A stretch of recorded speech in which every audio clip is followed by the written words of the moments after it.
Good evening. I'm Erin Burnett. Out front tonight, the breaking news. The White House tonight struggling to contain growing outrage over separating families at the U.S.-Mexico border. After repeatedly delaying the White House press briefing today, first it was 1 hour, then it was 2, then another, and then it was 4 hours after the scheduled briefing time till it started.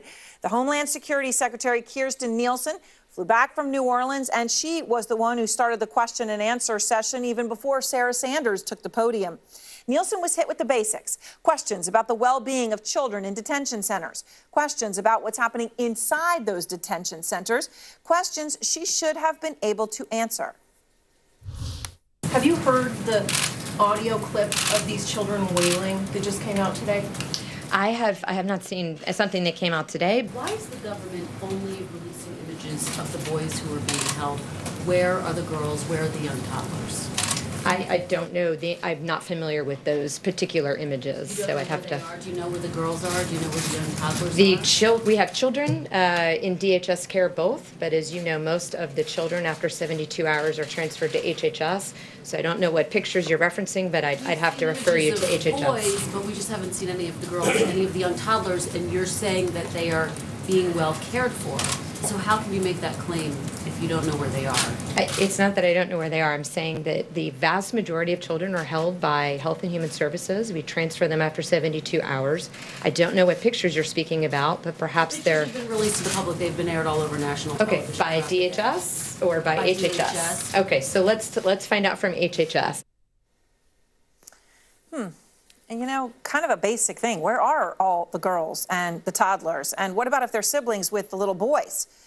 The reality of it is, of course, is DHS is implementing the Trump administration's zero-tolerance policy that has led to the separation of thousands of children from their parents. The separation of families is something even some Republicans are calling immoral, cruel, and traumatizing. Our Jeff Zeleny asked Nielsen straight up, is this child abuse? How could this not be child abuse for the people who were taken from their parents? Not the ones who were sent here with their parents' blessing with the smugglers, and the people who were taken from their parents. Unfortunately, I'm not in any position to deal with, hearsay stories. If someone has a specific allegation, as I always do when I testify, I ask that they provide that information to the Department of Homeland Security. We will look into it. Of course, we do not want any situation where a child is not completely adequately taken care of. Again, not in any position to deal with hearsay, but even if she couldn't answer some of the simple questions that, of course, the Trump administration knew would come at this briefing, could Nielsen admit that the president could be using this issue as leverage in his immigration fight? Madam Secretary, can you definitively say, are the children being used as pawns against a four-wall? Yes or no? Can you say yes or no to that? The children are not being used as a pawn. We are trying to protect the children, which is why I'm asking Congress to act. A definitive answer there. The truth, though, in terms of Congress, well, it doesn't need to act for the government to stop splitting up families. The Attorney General Jeff Sessions announced this zero-tolerance policy back in April, and the president at any moment could order Sessions to stop. Caitlin Collins is out front. And Caitlin, this briefing, obviously, there was high drama, right? Delay. Hours went by. Kirstjen Nielsen finally to the podium. How is this briefing playing inside the White House? Well, Erin, it doesn't seem, frankly, to be playing out well. Kirstjen Nielsen was brought out to that briefing room to answer questions on this and quiet a lot of the criticism that the Trump administration has faced in recent days as these images have flashed across television screens and been printed on the front page of newspapers. That's precisely why the press secretary, Sarah Sanders, said she wanted Nielsen out there because she's the expert on all of this. But if you watched that briefing and if you were a reporter in that room, she didn't do a lot to quiet that criticism or to really answer any questions. In fact, she contradicted some things that past administration officials have said, including that she didn't believe this was a policy meant to deter people from crossing illegally, even though that's what her mentor, John Kelly, the person who essentially convinced the president to give Kirstjen Nielsen this job as Department of Homeland Security Secretary, replacing him after he became chief of staff, said just last March on CNN that it was his thinking that it would deter people from crossing the border illegally. She couldn't answer basic questions about where the young girls are in these detention facilities. She said she has visited them, but said she couldn't explain for that. She also refused to acknowledge this as a policy of the Trump administration, pretty much going every other way around it to avoid saying that it was a policy, even though it clearly is what their policy is. And we saw the Attorney General Jeff Sessions say as much when he unveiled it just last month. So several things there. She also was blaming Congress repeatedly. We've seen that from the administration several times in recent days. A lot of blame for Democrats here, even though Republicans in Congress haven't gone that far. But basically the bottom line here, Aaron, is she left a lot of people questioning what exactly it was that she accomplished by coming out and speaking with reporters almost in an upbeat mood today, I should note, Aaron, when she really didn't answer that many questions. No, she didn't. All right. Thank you very much, Caitlin. And I want to go now to the national affairs correspondent for The Nation, Joan Walsh, co-founder and chair of the pro-Trump PAC Women for Trump, Amy Kramer, and White House correspondent for American Urban Radio Network's April Ryan. April, you were in the room, and obviously you were asking a question about the children and whether they were being used as pawns, was your word. What was the vibe in that briefing room? After waiting for, 4 hours, Secretary Nielsen comes to the podium, and everyone just saw a little bit about how she answered questions. Yeah. What is the vibe? Yeah, typically when we are waiting for hours and they push it back, well, they push it back quite a bit. But when you start at 1:15 and then you go to 3:30 and then it's pushed back even further to 5 p.m., they're trying to make moves to fix something or they're bringing someone out. And that's indeed what happened. This is a very hot topic. The mood in this room was very different. It was off. Prior to the briefing, we were watching that very riveting audio, or watching and listening to that audio with the children crying and at the border and being separated from their family. And then later on, during the time where the Secretary of Homeland Security was answering questions in the Q&A, a reporter who has identified herself on Twitter, Olivia Nuzzi, decided that she was going to play the audio so that the secretary would hear it. And I could hear it in the third row, and she was way in the back of the room. And I could, once I went back in my office here at the White House to do my job, to do my reports, I could clearly hear it on the audio. So my question is, did Madam Secretary and did the press secretary, White House press secretary, hear it? It was loud enough. And the mood in the room, background listening to the conference. Yeah, so the mood in the room was, we wanted answers, because this, when you have a president whose base is upset, the religious right, when you have Franklin Graham, you have a lot of people who are in his camp, and even his own wife, who's not happy about this, and all the living first ladies.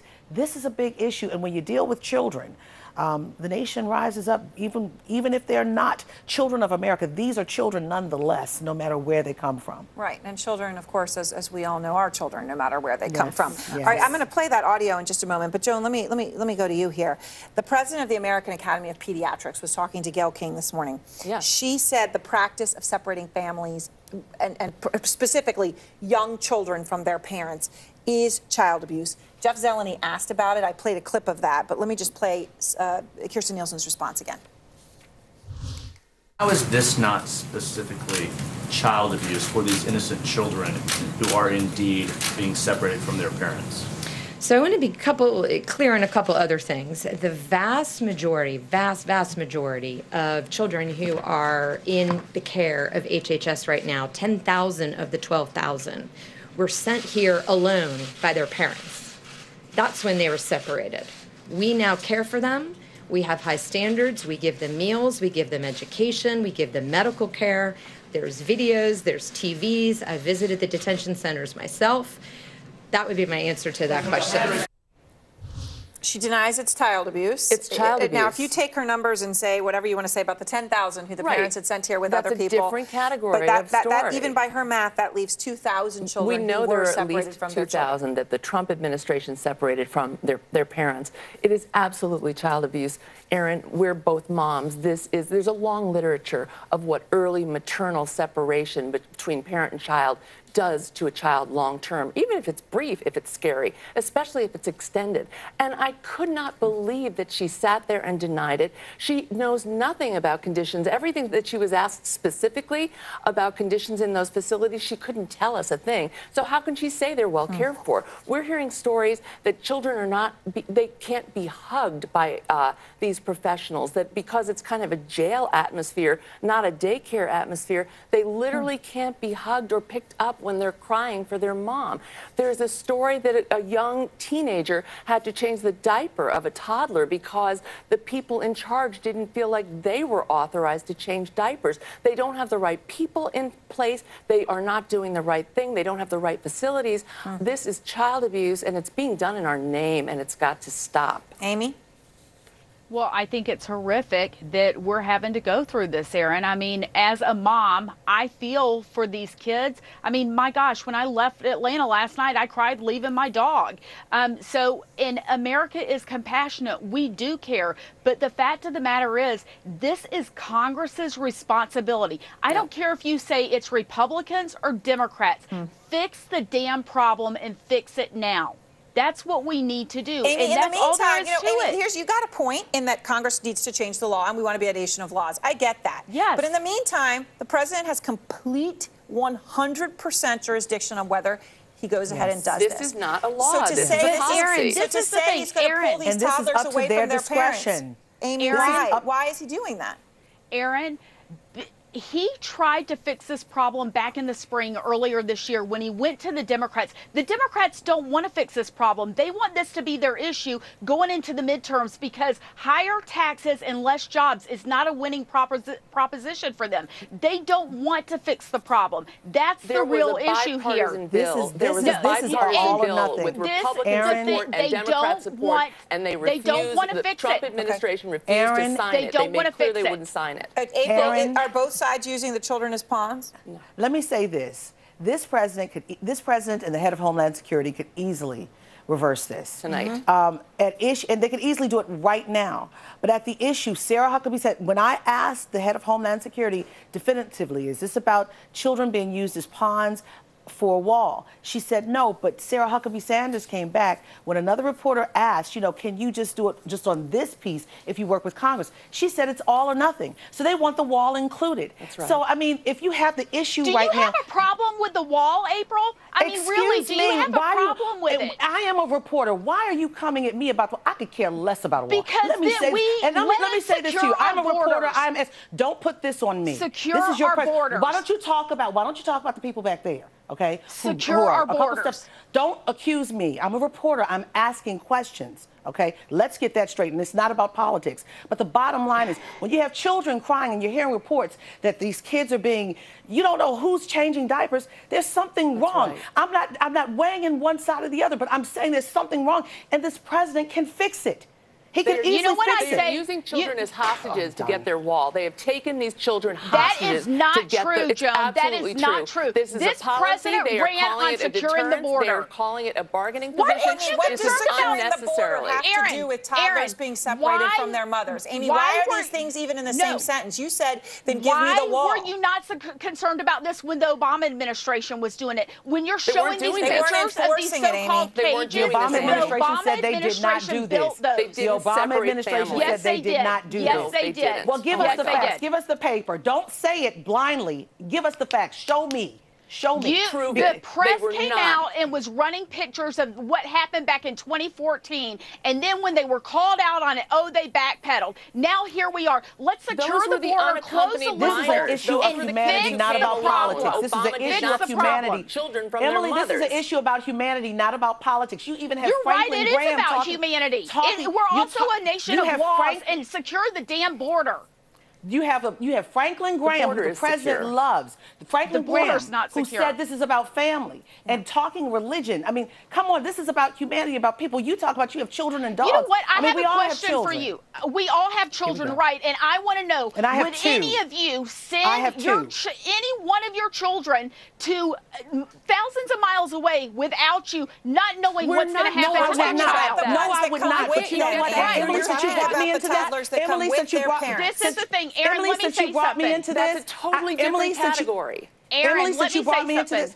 No, you said you. Let me respond to you. Okay, since April, you brought quickly, me then into this, no, I would not do that to my children. I'm with my children as much as I can be, but guess what? We don't have the circumstances that some of these people have. I am not living trying to duck and run. So you don't know what people are going through until you walk in someone else's shoes. I Don't agree say with you, what but you let would me do. say something. Let me say Amy. something. If people are truly seeking asylum, then you go to a port of entry know and what you these come in. people are doing. Don't You are park not your living car. like away at them. the ports You of cannot entry. assume. 314% of... You cannot assume. You cannot assume. I'm not assuming anything. You were I'm able not to catch a assuming flight, as you anything. said. They had to walk across the border. Most of these children are being brought in by cartels and coyotes. That's who are bringing them in. 10,000 of the 12,000 that are being detained right now have been brought in. They're not with their parents. We need to secure the border. We need to secure the border. Fix the problem, and anybody who is seeking asylum, go to a port of entry, and you're not going to be turned away. Children who come with their parents who have and are then taken away from their parents. That's the specific group we're talking about. You keep mentioning the other children, but we're talking specifically about that group. And I challenge you to listen to this audio that came out today, Amy. You listen to it. Joan, these are not smugglers. These are not coyotes. Secretary Nielsen did something kind of evil tonight by introducing that new line of reasoning that, oh, these are smugglers, these are traffickers. No, you hear people calling for mommy, mommy, and daddy, daddy. These are not traffickers. This is a new lie. Every night there's a new lie, Amy. It's not a lie. Every night there's a new lie. It's not a lie. This is what the Democrats want to run on because they can't run on higher taxes and less jobs. Amy, Kirstjen Nielsen admitted that 2,000 of those children have been pulled from their parents.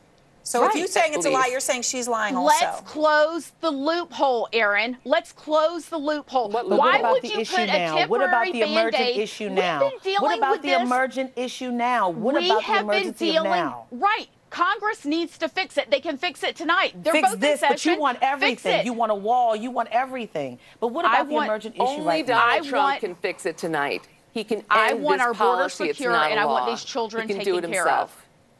So you want them taken care of, Amy, if you get a wall.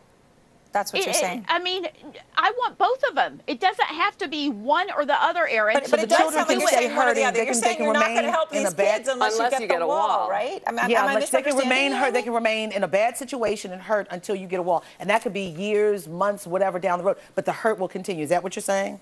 No, April, that's not what I'm saying. And don't try to put words into my mouth. I know that's what you just said. I'm not putting words in your mouth. You said it. We could have fixed this a long time ago. We could have fixed it a long time ago. All right, I'm going to leave it there. Thank you all very much. And when we talk about what can happen in Congress, I also want to play that shocking audio as we get ready to talk to the Democratic Senator Jeff Merkley, who's been at the front of this. ProPublica published it. This is the audio from inside a facility where some of these children have been separated from their parents. Listen in.